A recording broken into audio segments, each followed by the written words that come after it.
আমার দেশের কত ধনী আল্লাহ পাওয়ার জন্য মাহে রমজান আসলে মক্কায় দৌড়ায়, মদিনায় যায়, কয় মক্কায় নামাজ পড়বো, মদিনায় নামাজ পড়বো।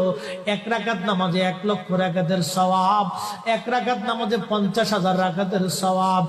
উমরা করে মক্কায় কাটায় সময় মদিনায় কাটায়, মক্কায় কোরআন খতম দিতে চায়, মদিনায় কোরআন খতম দিতে চায়। সওয়াব মাহে রমজানে অগণিত সওয়াবের আশায় ব্যক্তিগুলি আল্লাহর ঘরে হাজিরা দেয়, কিন্তু বাড়ির পাশে গ্রামের কত গরিব মানুষ টাকার অভাবে বাবা ভালো ইফতার করতে পারে না, টাকার অভাবে কত মা ভালো সেহরি করে রোজা রাখতে পারে না। এই ধনীরা এই গরিব মানুষের ঘরে খাবার না দিয়ে আল্লাহরে পাওয়ার জন্য মক্কা মদিনায় দৌড়ায়।